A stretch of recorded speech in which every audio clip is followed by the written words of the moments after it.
Then, when it was the 13th night, she continued, I have heard, O auspicious king, that the second dervish said to you, the lady of the house. As soon as I had delivered my violent kick, it grew dark, there was thunder and lightning, the earth shook and everything went black. My head cleared immediately and I asked the girl, what has happened? The Ifrit has come, she said. Didn't I warn you? By God, you have brought harm on me, but save yourself and escape by the way that you came. I was so terrified that I forgot my shoes and my axe. Then, when I had climbed up 2 steps, I turned to look back and I caught sight of a cleft appearing in the earth from which emerged a hideous Ifrit. Why did you disturb me? He asked the girl, and what has happened to you? Nothing has happened to me, she said, but I was feeling depressed and I wanted to cheer myself by having a drink. So I drank a little, and then I was about to relieve myself, but my head was heavy and I fell against the dome. Whore, you are lying, said the Ifrit, and he looked through the palace, right and left, and caught sight of the shoes and the axe. These must belong to a man, he exclaimed. Who was it who came to you? I have only just seen these things, she said. You must have brought them with you. Nonsense, that doesn't deceive me, you harlot, he cried. Then he stripped her naked and stretched her out, fastening her to 4 pegs. He started to beat her to force her to confess, and as I could not bear to listen to her weeping, I climbed up the staircase, trembling with fear, and when I got to the top I put the trapdoor back in its place and covered it with earth. I bitterly repented what I had done, and I remembered how beautiful the girl was and how this damned Ifrit was torturing her, how she had been there for 25 years and what had happened to her because of me. I also thought about my father and his kingdom, and how I had become a woodcutter, and how my cloudless days had darkened. I then recited, If one day time afflicts you with disaster, ease and hardship come each in turn. I walked away and returned to my friend the tailor, whom I found waiting for me in a fever of anxiety. My heart was with you all last night, he said, and I was afraid lest you had fallen victim to a wild beast or something else, but praise be to God that you are safe. I thanked him for his concern and entered my own quarters, where I started to think over what had happened to me, blaming myself for the impulsiveness that had led me to kick the dome. While I was thinking this over, the tailor came in to tell me that outside there was a Persian sheikh looking for me, who had with him my axe and my shoes. He had taken them to the woodcutters and had told them that, at the call of the muezzin, he had gone out to perform the dawn prayer, and had found the shoes when he had got back. As he did not know whose they were, he asked about their owner. The woodcutters recognized your axe, said the tailor, and so told him where you were. He is sitting in my shop and you should go to thank him and take back your axe and your shoes. On hearing these words, I turned pale and became distraught. While I was in this state, the floor of my room split open and from it emerged the Persian, who turned out to be none other than the Ifrit. In spite of the severest of tortures that he had inflicted on the girl, she had made no confession. He had then taken the axe and the shoes and had told her, As certainly as I am Jurgis of the seed of Iblis, I will fetch the owner of this axe and these shoes. He then went with his story to the woodcutters, after which he came on to me. Without pausing, he snatched me up and flew off with me into the air, and before I knew what was happening he came down and plunged under the earth. He took me to the palace where I had been before and my eyes brimmed with tears as I saw the girl, staked out naked with the blood pouring from her sides. The Ifrit took hold of her and said, Whore, is this your lover? She looked at me and said, I don't recognize him and I have never seen him before. In spite of this punishment, are you not going to confess? He asked. She insisted. I have never seen this man in my life and God's law does not allow me to tell lies against him. If you don't know him, said the Ifrit, then take this sword and cut off his head. She took the sword, came to me and stood by my head. I gestured to her with my eyebrows, while tears ran down my cheeks. She understood my gesture and replied with one of her own, as if to say, You have done all this to us. I made a sign to say, Now is the time for forgiveness, and inwardly I was reciting. My glance expresses the words that are on my tongue, and my love reveals what is concealed within. We met as the tears were falling. Though I was silent, my eyes spoke of you. She gestured and I understood the meaning in her eyes. I signed to her with my fingers and she understood. Our eyebrows settled the affair between us, and we kept silence, but love spoke. When I had finished the poem, the girl threw down the sword and said, "How can I cut off the head of someone whom I do not know, and who has done me no harm? My religion does not allow this." Then she stepped back, and Ifrit said, "It is not easy for you to kill your lover, and because he spent a night with you, you endure this punishment, and do not admit what he did. Like feels pity for like." Then he turned to me and said, "Young man, I suppose that you too don't recognize her." I said, "Who is she? I have never seen her before." "Then take this sword," he said, "and cut off her head. By this, I shall be sure that you don't know her at all, and I shall then allow you to go free without doing you any harm." "Yes," I said, and taking the sword I advanced eagerly and raised my hand, but the girl gestured to me with her eyebrows. "I did not fail you. Is this the way that you repay me?" I understood her meaning and signed to her with my eyes, "I shall ransom you with my life," and it was as though our inner tongues were reciting. How many a lover has used his eyes to tell his loved one of the secret that he kept, with a glance that said, "I know what happened." How beautiful is the glance! How elegant the expressive eye! The one writes with his eyelids, the other recites with the pupil of the eye. My eyes filled with tears and I threw away the sword and said, "O powerful Ifrit, great hero, if a woman, defective as she is in understanding and in religious faith, thinks that it is not lawful to cut off my head, how can it be lawful for me to cut off hers when I have not seen her before? I shall never do that even if I have to drain the cup of death." The Ifrit said, "The two of you know how to pay each other back for favors, but I shall show you the consequence of what you have done." Then he took the sword and cut off one of the girl's hands, after which he cut off the other. With 4 blows he cut off her hands and her feet, as I watched, convinced that I was going to die, while she took farewell of me with her eyes. "You are whoring with your eyes," said the Ifrit, and he struck off her head. Then he turned to me and said, "Mortal, our code allows us to kill an unfaithful wife. I snatched away this girl on her wedding night when she was 12 years old, and she has known no one but me. I used to visit her for one night in every 10 in the shape of a Persian. When I was sure that she had betrayed me, I killed her. As for you, I am not certain that you have played me false, but I cannot let you go unscathed, so make a wish." "Lady," I was delighted and asked, "What wish shall I make?" "You can tell me what shape you want me to transform you into," he said, "that of a dog, an ass or an ape." I was hoping that he would forgive me, and so I said, "By God, if you forgive me, God will forgive you, because you have spared a Muslim who has done you no harm." I went on to implore him with the greatest humility, and standing before him, I cried, "I am wronged." "Don't talk so much," he said. "I am not far from killing you, but I will give you one chance." "Forgiveness befits you better, Ifrit," I said, "so forgive me as the envied forgive the envier." "How was that?" he asked, and I replied, "It is said, O Ifrit, that in a certain city there were 2 men living in 2 houses joined by a connecting wall. One of these 2 envied the other, and because of this he used the evil eye against him, and did all he could to injure him. So far did this envy increase that the envier lost appetite, and no longer enjoyed the pleasure of sleep, while the man whom he envied grew more and more prosperous, and the more the envier tried to gain the upper hand, the more the other's prosperity increased and spread. On hearing of his neighbor's envy and of his attempts to injure him, he moved away from the district, leaving the country and saying, 'By God, I shall abandon worldly things for his sake.' He settled in another city and bought a piece of land there in which was a well with an old water wheel.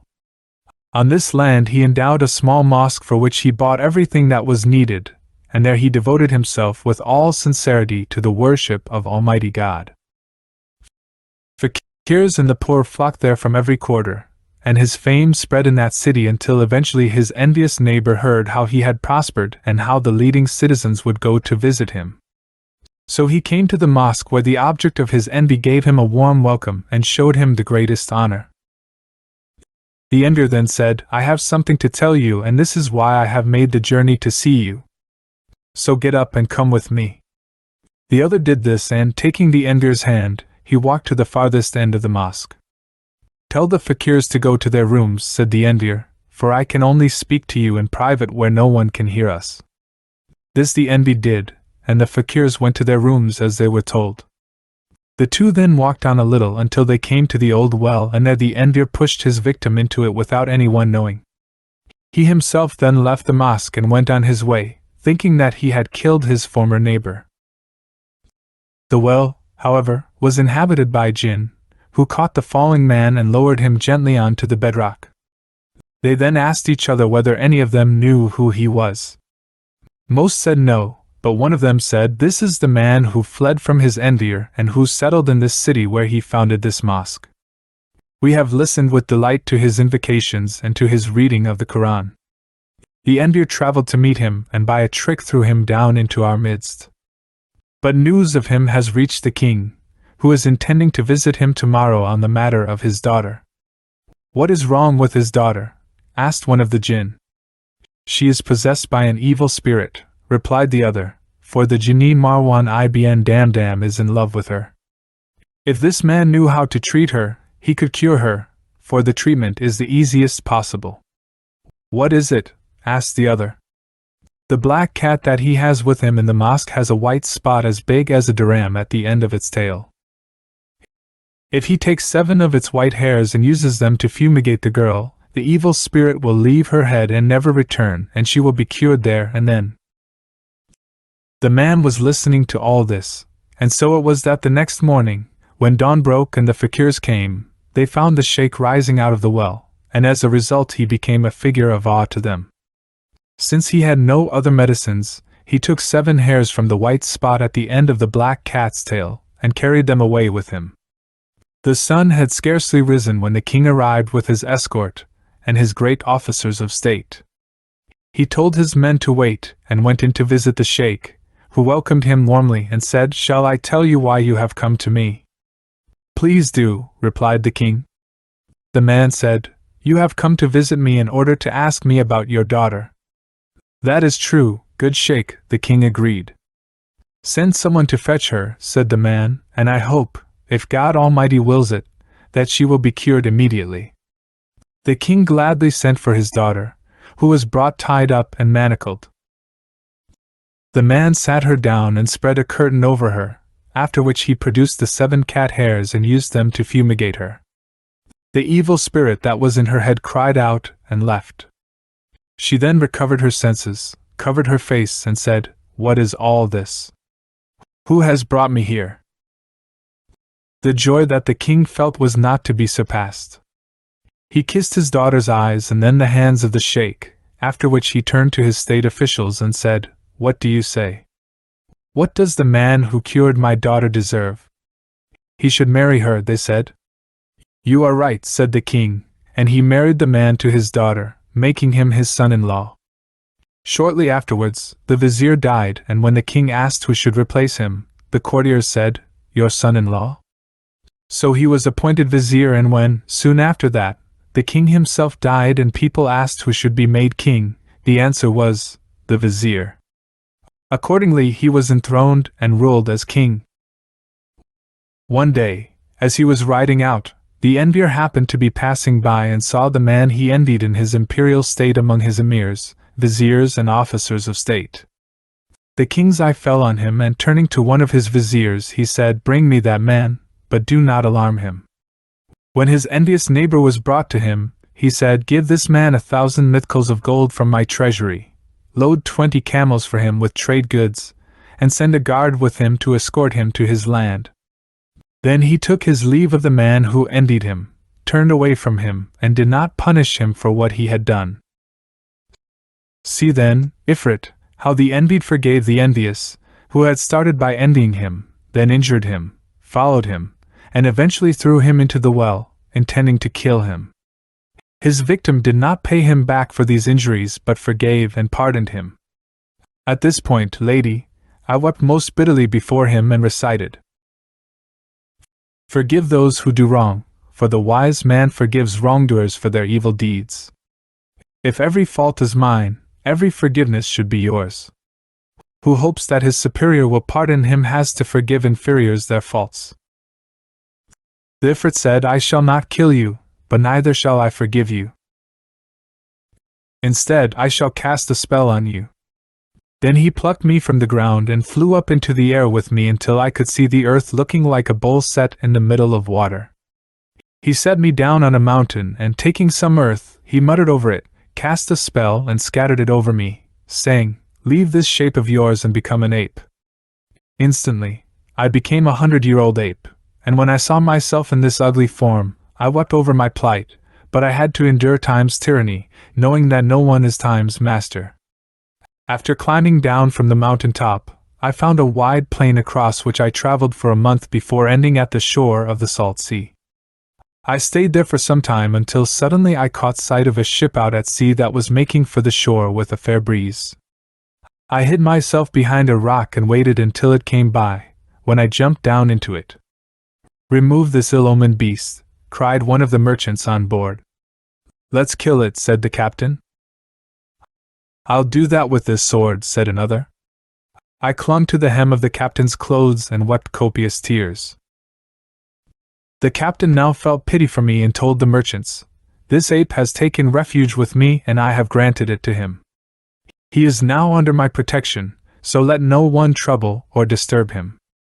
He then began to treat me with kindness, and as I could understand whatever he said, I did everything that he wanted and acted as his servant on the ship, so that he became fond of me. The ship had a fair wind for 50 days, after which we anchored by a large city, with a vast population. As soon as we had arrived and the ship had anchored, Mamluks sent by the local king came on board. They congratulated the merchants on their safe voyage and passed on further congratulations from the king. Then they said, "The king has sent you this scroll of paper, on which each one of you is to write one line." The king's vizier was a calligrapher, and as he is now dead, the king has taken the most solemn of oaths that he will only appoint as his successor someone who can write as well as he did. The merchants were then handed a scroll which was 10 cubits long and 1 cubit in breadth. Every last one of them who knew how to write did so, and then I, in my ape's form, snatched the scroll from their hands. They were afraid that I was going to tear it, and they tried to stop me, but I gestured to them to tell them I could write, and the captain signaled to them to leave me alone. "If he makes a mess of it," he said, "we can drive him away, but if he can write well, I shall take him as a son, for I have never seen a more intelligent ape." Then I took the pen, dipped it in the inkwell and wrote in the Rukai script. "Time has recorded the excellence of the generous, but up till now your excellence has not been written down. May God not orphan all mankind of you, who are the mother and father of every excellence." Then I wrote in the Raihani script, "He has a pen that serves every land. Its benefits are shared by all mankind. The Nile cannot rival the loveliness that your 5 fingers extend to every part."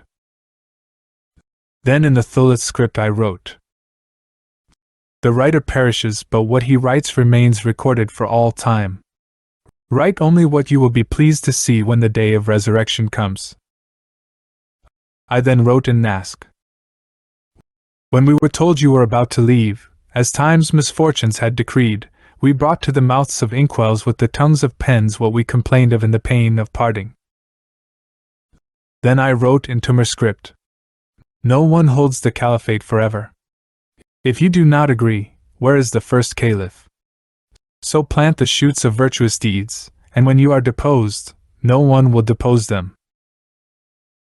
Then I wrote in Wahakak script, "Open the inkwell of grandeur and of blessings, make generosity and liberality your ink. When you are able, write down what is good, this will be taken as your lineage and that of your pen." I then handed over the scroll and, after everyone had written a line, it was taken and presented to the king. When he looked at it, mine was the only script of which he approved, and he said to his courtiers, Go to the one who wrote this, mount him on a mule and let a band play as you bring him here. Then dress him in splendid clothes and bring him to me."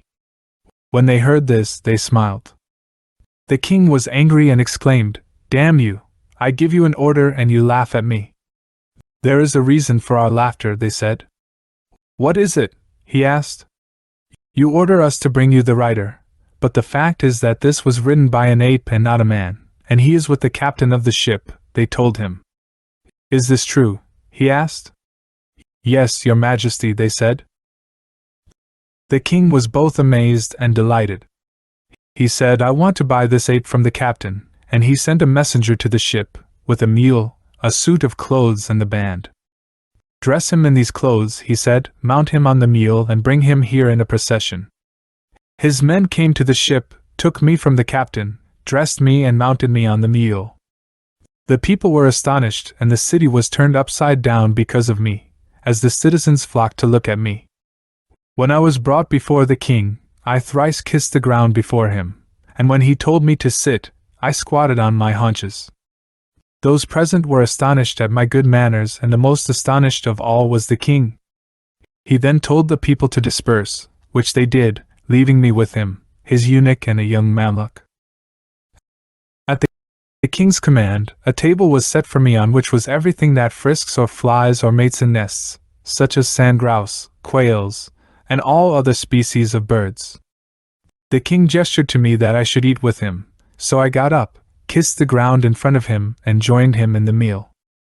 Then, when the tablecloth was removed, I washed my hands 7 times, took the inkwell and the pen, and wrote these lines: "Turn aside with the chickens in the spring camp of the saucers, and weep for the loss of fritters and the partridges. Mourn the daughters of the sand grouse, whom I do not cease to lament, together with fried chickens and the stew. Alas for the 2 sorts of fish served on a twisted loaf. How splendid and how tasty was the roasted meat, with fat that sank into the vinegar in the pots.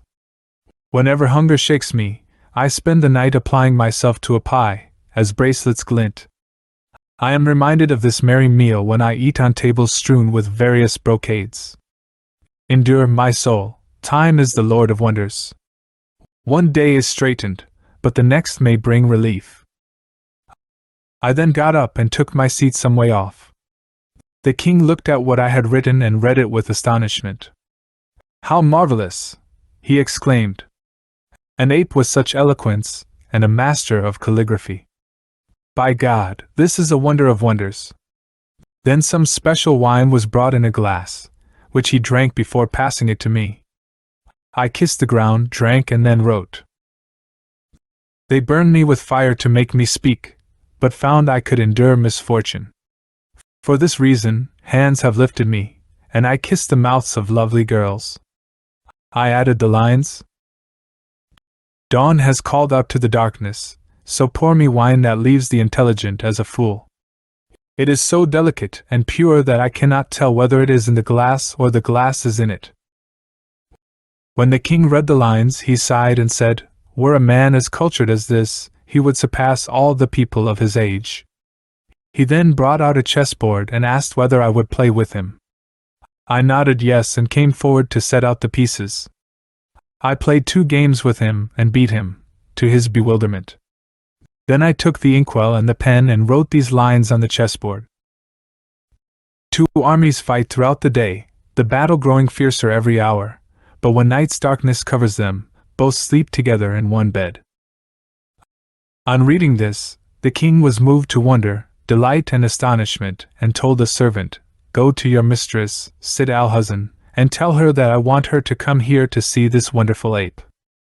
The eunuch went off and came back with the lady. When she saw me, she covered her face and said, "Father, how can you think it proper to send for me in order to show me to men?" "Sid al-Huzn," he said, "there is no one here except for this little Mamluk, the eunuch who brought you up, and I your father. So from whom are you veiling your face?" She said, "This ape is a young man, the son of a king, who has been put under a spell by the Ifrit Jurgis, of the stock of Iblis, who killed his own wife, the daughter of King Iftimus, the lord of the Ebony Islands. You think that he is an ape, but in fact he is a wise and intelligent man." The king was astonished by his daughter, and he looked at me and said, "Is what she says about you true?" I nodded yes and broke into tears. "How did you know that he was under a spell?" the king asked his daughter. "When I was young," she replied, "I had with me a cunning old woman who had a knowledge of magic, a craft she passed on to me. I remembered what she taught me and have become so skilled in magic that I know 170 spells, the least of which could leave the stones of your city behind Mount Kaf and turn it into a deep sea, with its people swimming as fish in the middle of it." "By my life, daughter," said the king, "please free this young man so that I can make him my vizier, for he has wit and intelligence." "Willingly," she replied, and taking a knife in her hand, she cut out a circle. Morning now dawned and Shahrazad broke off from what she had been allowed to say.